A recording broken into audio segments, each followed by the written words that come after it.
Okay, can I welcome you to this social enterprise event that's been organised jointly by Social Enterprise Mark and ourselves, Highfields Community Association, and a warm welcome to you on this not so brilliant morning outside.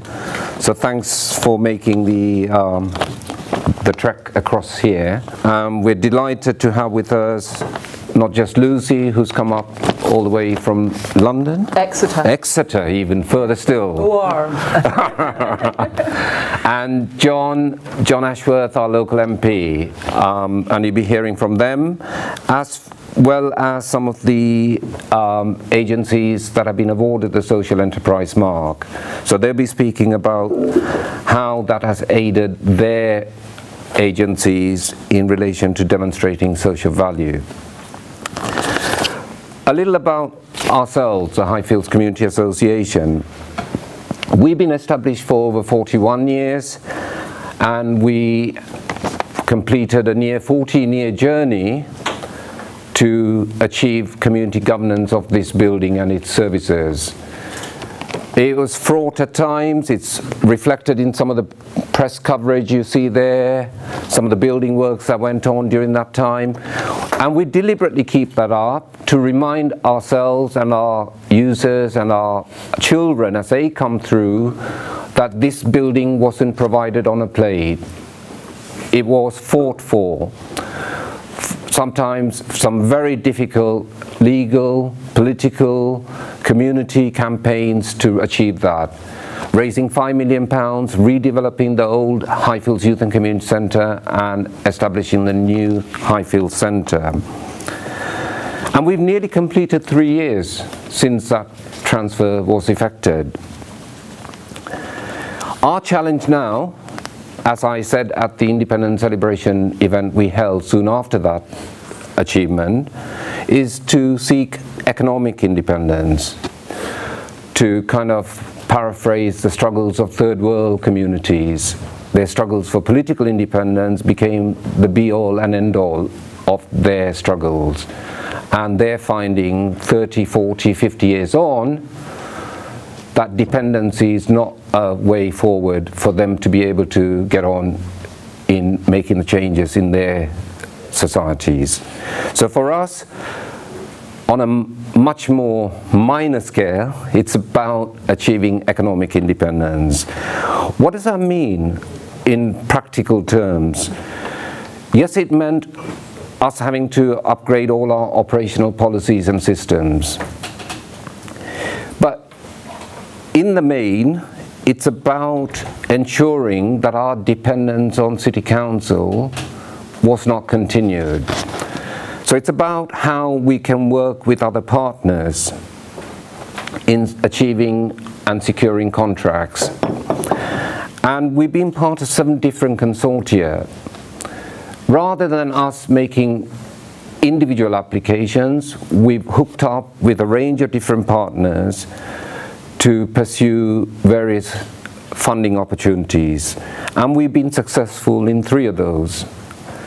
The Leicester for Business Consortia to provide ERDF-supported business advice services in Leicester. And it's great to see Chris here, Chris who's been the driver for that consortia. The Advised Leicester Partnership, and we've been successful in a big lottery application around Advised Transition Project. And Mark has been appointed as a development worker for the eastern half of the city. And Talent Match, working with young people in the NEET category, 18 to 24, led by the Prince's Trust, but embracing a number of other partners in the city and also from Colville. I'm aware Dave's here, but I'm not sure if the Marlin Reed Centre is involved. Okay, you are. Excellent. So we've been successful in those 3. We're waiting on a decision on a further consortia application, which has been headed up by TREC, and Iris is here, Iris Leifel from the Race Equality Centre. Possibility of two more. The Leicester Youth Consortia, that's been developed over the last 6 months. We've just recently appointed the Y as a lead agency in pursuing that area of funding.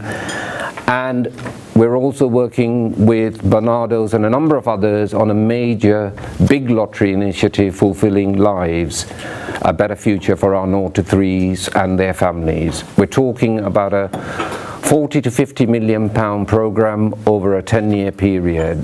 Those kinds of funding opportunities don't come through very often, and it's been on a competitive basis. There were 60 applications in round 1. Leicester's has gone through to round 2, and there are 15 now going to be competing for the 5 awards that's going to be made nationally. But we've also had a failure. The Advice Leicester Partnership, of which we're a part, we put in for the City Council Advice Services tender, and we were unsuccessful, even though it seemed to be going well. So it's about being prepared, even when you get knockbacks, to look at other ways of securing funding. Perhaps most importantly, we've been approved as a skills funding agency provider, and currently we're compiling a register of potential partners for future funding bids. Our initial brief was serving the population in this immediate locality of Highfields and St Matthews. At our community governance outcome, we extended that to serve the wider populace of Leicester, but still with a focus on the neighbourhood. So in order for us to reach that kind of area, we need to work with others outside of this immediate vicinity of Highfields and St Matthews. So that's something we're working on, and Chris is leading that work for us, putting together that register. And we've had lots of interesting responses from a range of different partners in Leicester who wish to be part of that framework as we go forward. Our turnover has increased 5-fold since 2010.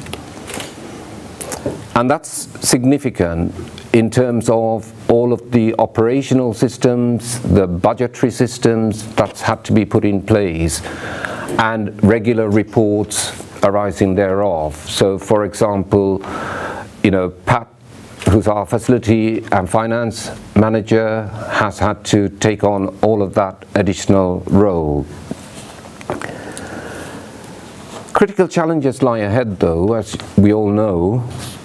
The ongoing public sector cuts, the welfare reform and its impact on an already disadvantaged community. Just earlier this week at the Area Forum meeting here, it was said that the numbers of people in arrears on city council rented property has shot up significantly. And I gather that's the same in terms of some of the local housing associations. I gather the council is considering its policy in relation to those who fall into arrears. There's also, as you know, in terms of the bedroom tax, or as the Tories call it, the spare room subsidy. Spare room subsidy, thank you. It's already having an impact, but particularly in the outer areas of Leicester, most populated by white communities. And there's a suggestion there that some of those folk will be relocated to places like Highfields and St Matthews, the multi-dwelling properties here in Highfields and St Matthews. There's things there for us to look out for in relation to the kind of community cohesion aspects of those people being forced back into an area from which they had moved out 10, 15, 20 years ago as part of the white flight from these areas of Leicester. We also have, as I mentioned, I think a few moments ago, the renewal of our City Council funding contract, which is coming up at the end of November, and we're waiting to hear what that's going to look like. We'd have liked to have been a little ahead of the game, but it seems the council is working on other issues at the moment, so we're not there at the forefront of their considerations. But I'm sure that's something we'll be addressing over the next few weeks. However, we remain very confident, based on our trusted status as a community anchor, providing community leadership, acting as a driving force in community renewal. Our metaphorical and physical centrality in Highfields. If you draw a map of Highfields and put a central point in it, we're placed there.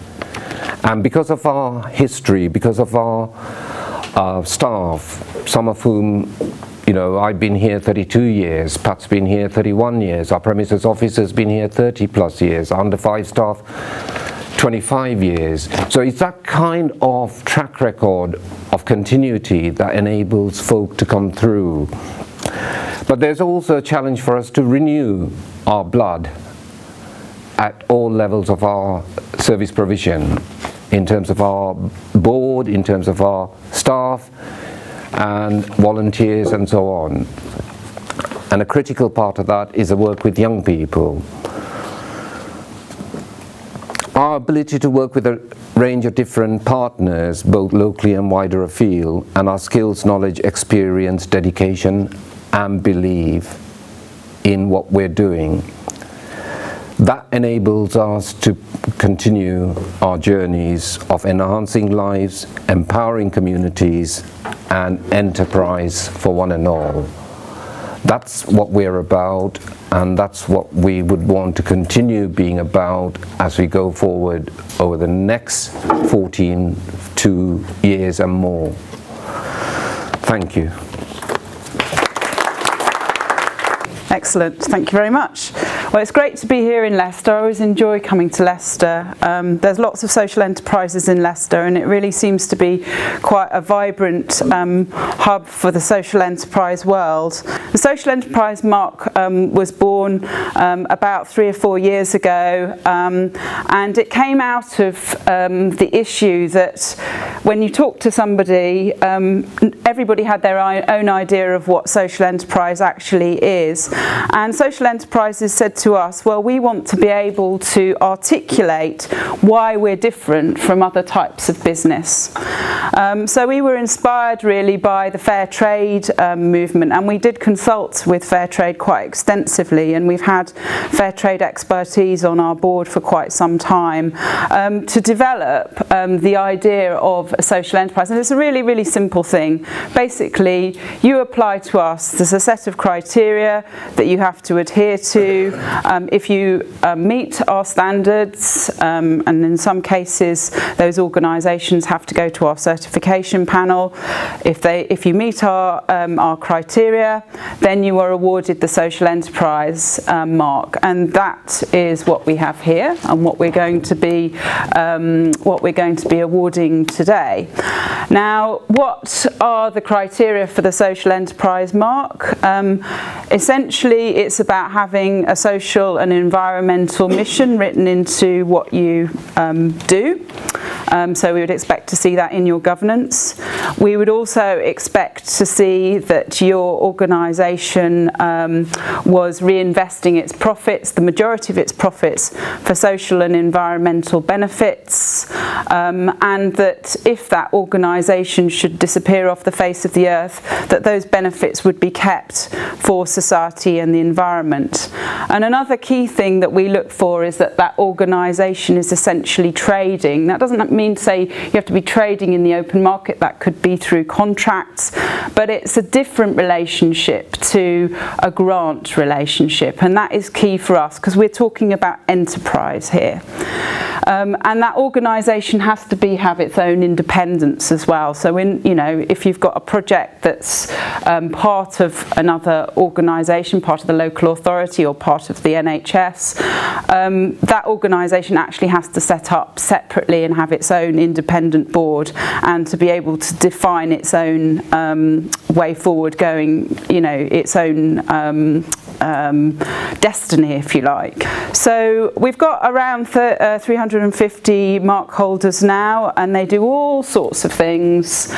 Some of them operate in completely open market. I mean, we're a social enterprise ourselves now, and we're just about to apply for the mark ourselves, so we'll have to make sure that we fulfil the criteria.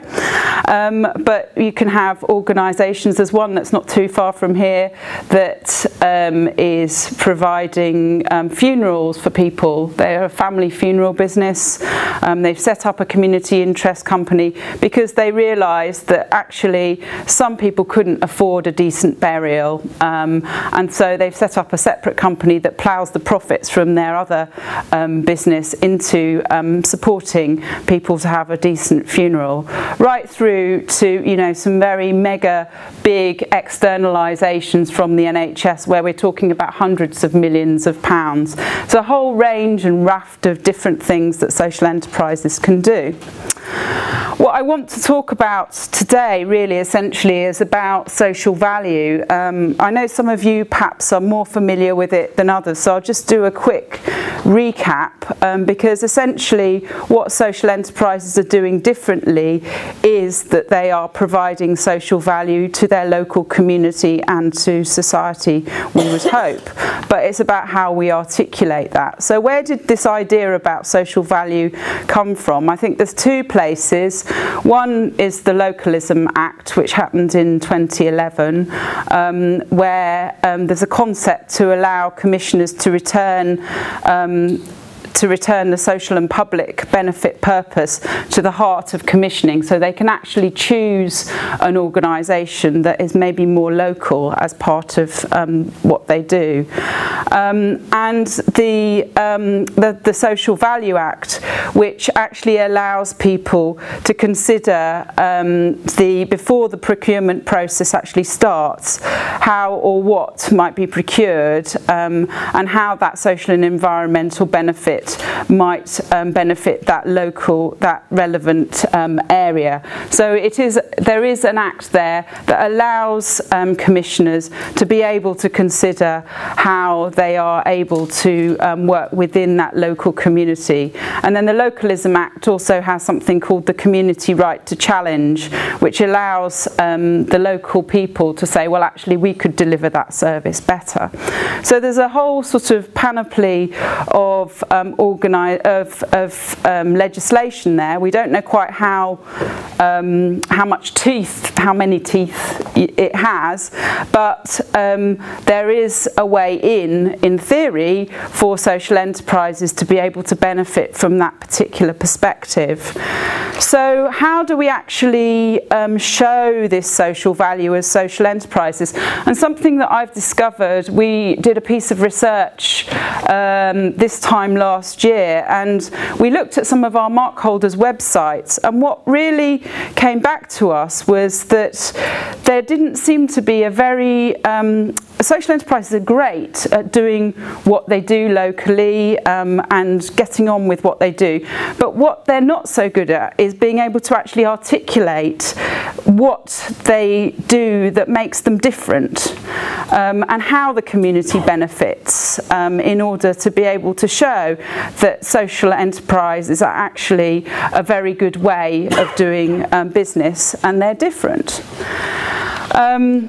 And I found a quote from an expert in the health sector who isn't a commissioner but is close to commissioners, and he said social enterprises would do well to clearly articulate their organisational benefits compared with other structures where social return on investment and community involvement act as key influencers. So the actual social bit and the community bit is embedded into social enterprises, and by using the social enterprise mark more effectively, you can actually show that the fact that the social enterprise is reinvesting its profits for that social motivation you are in actually an excellent position to be able to show, you know, to be able to show those benefits. And of course, this overrides the payment to shareholders, etc.,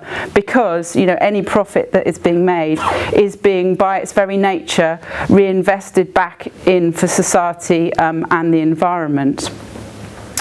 So one of the commissioners who sits on our panel said the mark is an excellent tool in enabling commissioners to be able to see the credentials of organisations delivering social value in health and social care, and the investment of surpluses into social benefits is a huge advantage to those receiving and delivering care and the wider community. But over and above this, what are we doing in order to be able to more clearly help people articulate their social value? And what we've done is to develop a statement that social enterprise mark holders can develop that will help them to articulate this, along with a certificate to do that.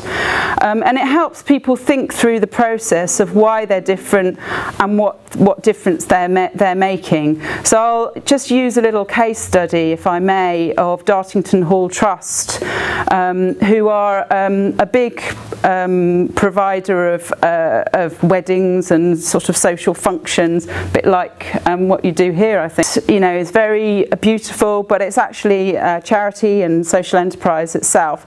So what they've done is, with our help, is to first of all articulate where their profits actually go to when they do make a profit, and how that cycle actually goes round. Then they've developed and brought together a set of statistics that helps them to articulate that. So for instance, they've got 150 artists that are supported, and they've got 200,000 people that they've reached to talk about the arts and the environment. They have reached 50,000 disadvantaged people. They've provided sustainable jobs. So it's bringing all of that together in one place and setting those out. And then the third point is actually telling people what you're doing now to show your social and environmental impact and value. So for instance, they are looking at their supply chain and how they actually get more environmentally friendly products, more local products, and they've subdivided that up into things like social justice and the community. They've also looked at the positive impact that they're having with in terms of community investment. So they're working with the local prison, who does all of their laundry, which then gets reinvested to provide and develop educational facilities. So none of that, I don't think, is rocket science. And I think sometimes we get really tied up with, oh, how do we measure our social value? You know, it's all too difficult. I don't want to go there. But I think actually, if social enterprises could just be able to articulate, maybe in one place, what we are, why we are, what is it that backs that case up, and how are we acting, then perhaps that's a good way of starting on that road. One of the challenges, of course, is that local commissioners don't really know how to judge social value. So if you've got those statistics there to hand and they're there and they're visible, I think that you're one step ahead, really. So I think, in summary, the mark is currently the baseline, which proves your business model. Then over and above that, I think we need to get better at being able to articulate why our businesses are different from other businesses maybe that compete with us. And I think that it's really great that we've got a number of mark holders here today that can be able to that are able to help us think through that process. So I'm really delighted that we're here in Leicester. There's been interest as a result of this in other events. So we're the start of a process, I think, and a dialogue about how we can be more effective in this arena. Thank you very much. Thanks, Lucy. Okay, our next speaker is our local MP. So can we give a warm round of applause, please, and welcome to John Ashworth. Thank you very much. Thank you for that. Okay, well, thank you very much.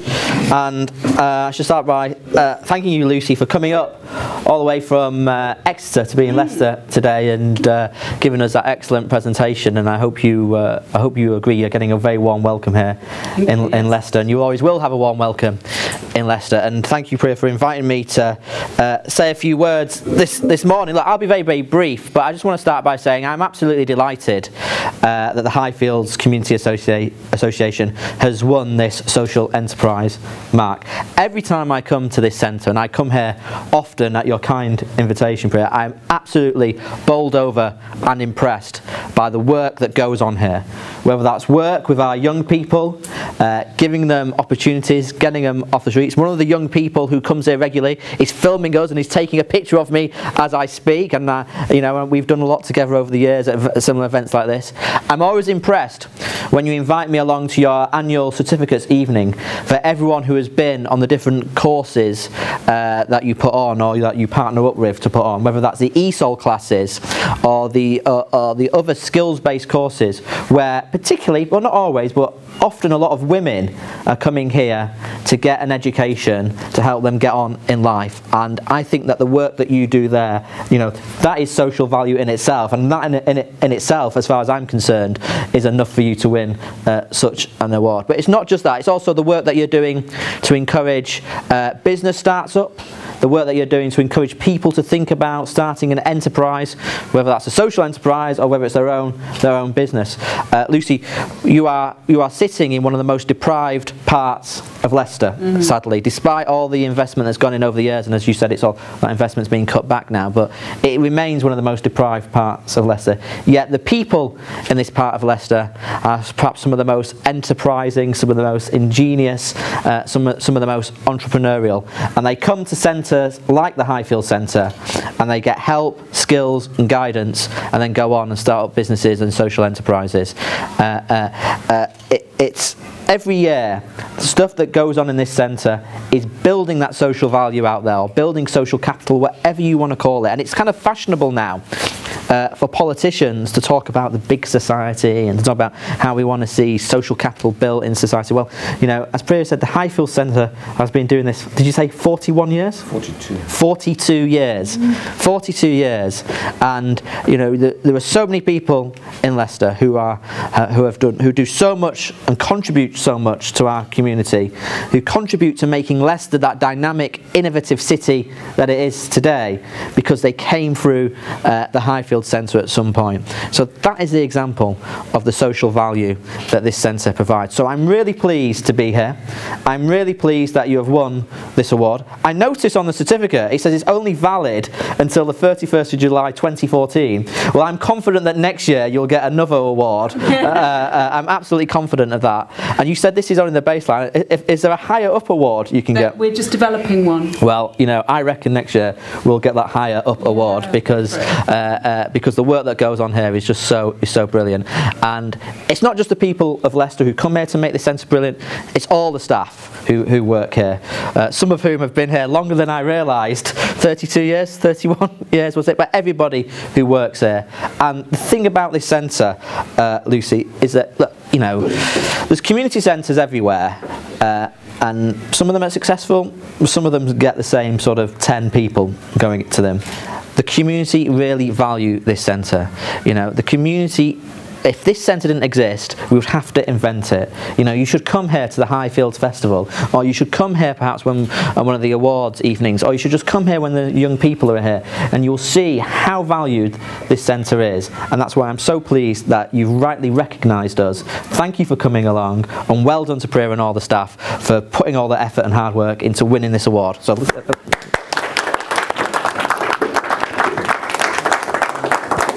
Thanks, John. We're now moving straight into the next section of the programme, and that's about what Lucy was indicating of us being smarter in demonstrating our social value and doing it through the social enterprise mark. And we got 4 of those agencies here, so I'm going to call up the first of those, and that's Alicia Marcroft from Ripples. Good morning, my name's Alicia Marcroft. I'm the Clinical Director at Ripples, which is a community interest company. Ripples delivers the Family Nurse Partnership, which is an intensive health visiting service for vulnerable first-time teenage mums aged 19 and under. Ripples originated delivering the Family Nurse Partnership in the NHS in 2007. It was one of the first waves in England. And in 2011, spun out of the NHS in the right to request process and became a community interest company, continuing to deliver the Family Nurse Partnership. And we're unique in England in that we're the only social enterprise that just delivers the Family Nurse Partnership. And we've also got investment from a philanthropic charity, Impetus Trust. So having this extra money and this extra investment has enabled us to add that social value to our clients and the wider community, really. During a service user consultation in 2011, which was shortly after we came out of the NHS, we identified the need for continued support for mums. That our programme delivers the service when the mums are pregnant up until the babies are 2, and then they're handed back over to Universal Services, and the service users who had graduated from the programme identified that there wasn't that ongoing support from them after baby was aged 2. So using some of our external funding to support them, we employed a participation worker, and a group of young mums actually set up their own group called Footsteps, which is a spin out from Ripples now.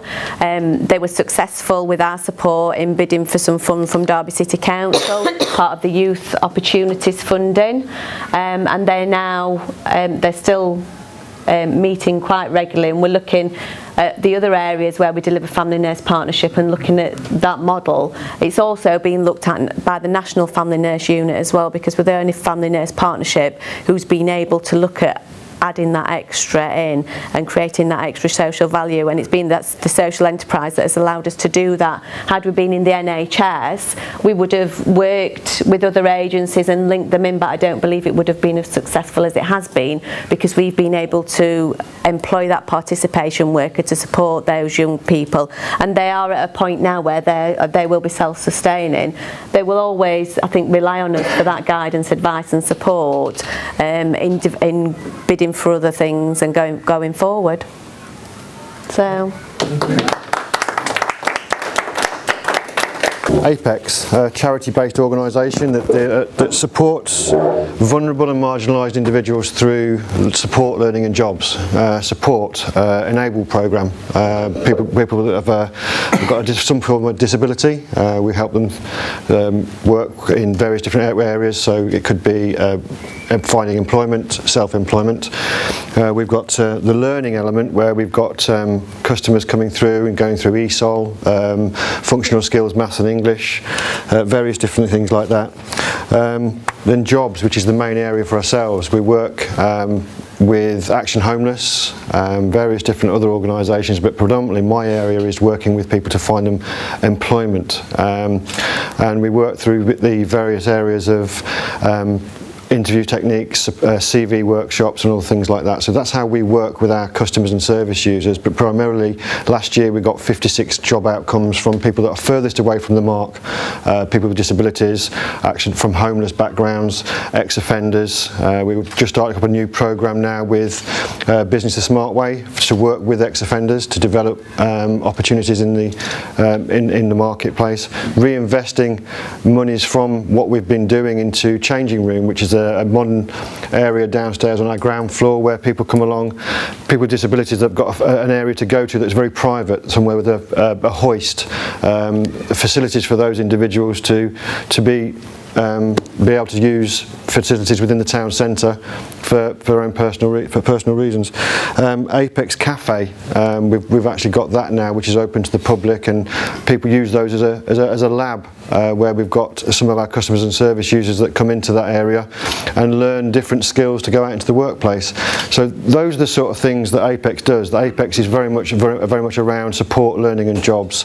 I had got a load more stuff on there, but I thought because you've only got 5 minutes, I'd I'd make it quite short. So, but that's fundamentally what we do. But we do reinvest a lot back into the community. Thanks, Hi, Marlene Reed-Sense, the MRC Community Action. We're based in North West Leicestershire. A little bit like, I'm always interested to come to HCA because I think there's quite a few similarities. We're very long established. My organisation's been going for some 30 years in one shape or another, and it is situated in an area of some considerable deprivation, but a completely different kind of demographic and everything. We come at the sort of the social enterprise business from a slightly different angle. We're a long-established charity, and the core identity of the organisation for a long time was as a council for voluntary services. And over the last 4 years, there's been quite a kind of reinvention of the organisation, really. I'm really pleased to have obtained the social enterprise certificate, because when I was interviewed for the post I'm in now 4 years ago, the subject for my presentation was from the voluntary sector to the social enterprise. So yes, our achievement has been to move from a situation where we were very reliant on grant income. About 80% of our turnover was grant, pretty much from one source, actually, from the County Council in Leicestershire, although in different tranches. And we've moved from that to now 57% of our turnover is from traded income, and the rest is from a mix of grant, contract and sort of income derived from donations. So in that sense, a success. But as I say, a bit of a gamble. I mean, what happens then is, I think it's important to keep that 40%, actually, from our perspective. I don't think that's true for all social enterprises, but from our perspective, there's a number of things we want to deliver for our community which is never going to lend itself to income generation. Welfare rights, we are fighting to secure a welfare rights service for next year, and that is immediately under threat for us. And there is no way that we can really do that other than by cross-subsidising from profit, and that's extremely difficult to do. So I think we need to maintain that balance. And it is a gamble, because you go to a lot of funders as a mature organisation with £500,000 turnover and a healthy balance sheet, and funders want to fund something new and innovative, and actually we often are not well positioned for grant funded programmes. Similarly, and we've got similar dynamics going on with public sector funding that I know a number of other, but we all share, really, don't we? I jotted a few things on social value that I think we can test out, really. One is really just value for money for public funding. Is that, if I say to a public funder, we can bring, if you give us 40%, we can bring 60% of value and leverage to that. And that's a simple and fairly crude, actually, but fairly simple message in terms of value for money. Doesn't apply to all social enterprises, but for us, volunteering is a very important element of how we deliver and how we deliver extra value. We engage around 100 volunteers in every year. We're a bit like this centre again. We're a multi-purpose integrated centre. I can tell you stories about people who come in to access welfare rights, or even before that, really come in really on the uppers, and we give a food parcel. Then it will be welfare rights, and they go on a journey. They can volunteer. Then we get employment advice. Then they get a job, and that's a journey through. They're not passed around from pillar to post, or they can access all those things in one place. Very efficient and effective way of delivering a whole range of services. And the fourth thing I think we can offer as key value is we're community centred. Again, a little bit like HCA in our own community, it's a place where people feel really comfortable coming into and feel a sense of ownership of, which is entirely different from some of the more, I would suggest, public sector services, and some of the more those that have quite a kind of austere frontage, if you like, and people don't feel that they can access. So those are my kind of four things I've got.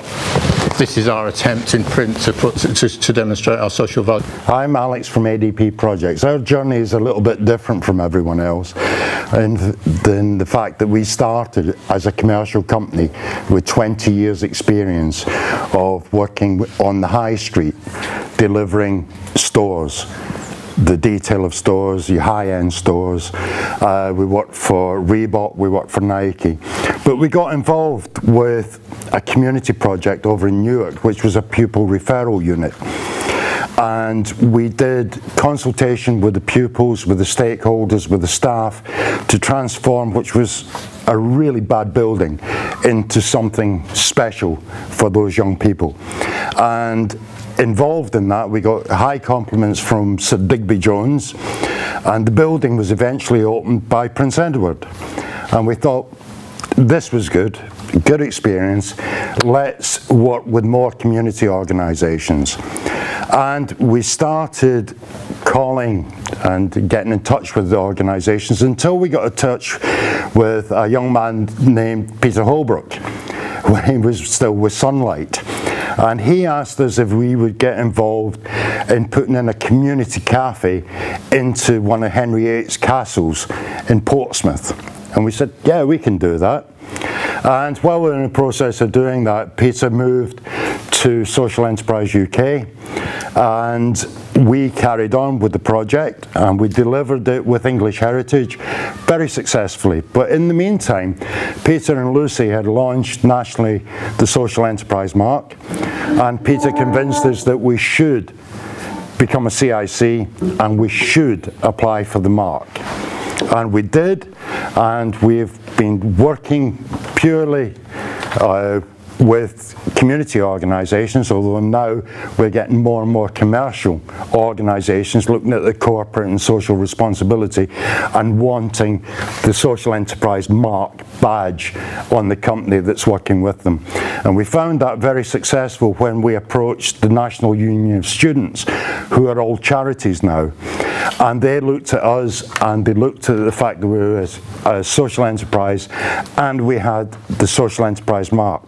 And 6 months ago we were appointed a preferred supplier to the National Union of Students. And we want to deliver high-end facilities to community organisations at a price that community organisations can afford. There's no excuse for poor facilities. It has to be good quality facilities, and that's what we're doing. We work with sports and leisure trusts up and down the country. We've recently been appointed by the YMCA to take a Grade 1 listed building and convert it into high-end move-on apartments for young people, and that's down in Southampton. We are working, we've done some work for Dave at Marlene Reid Centre. We use Chris to help us with funding bids. We've done work for Apex. We've worked with Tobias. We work with communities. We don't understand why communities shouldn't have the best of all facilities. That's what we want to do. In terms of social value, it's hard to measure from our point of view. Surpluses, we measure. If we do a job, we don't charge percentages. We will give a fixed price. And if that job, we say it'll take 5 days, and it actually takes 9 or 10 days, Dave, we don't charge any extra. We count those days, so we put that back.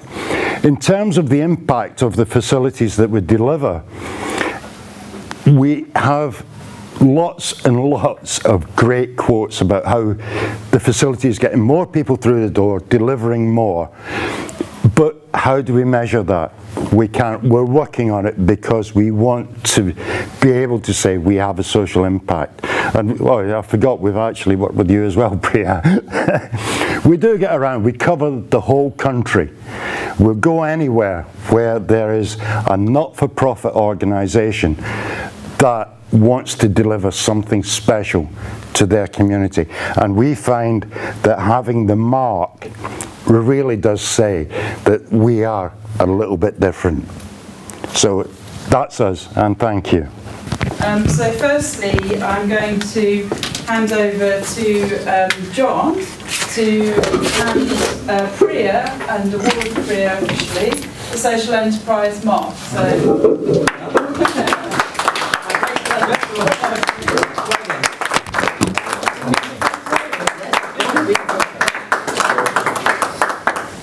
Well done. Well done. we should be able to take 2 or 3 comments, questions, and if you haven't spoken, if you can just say which project you're from as you stand up to speak, please. Okay. Sorry. I'm Tahira Khan from the Race Equality Centre in Leicester.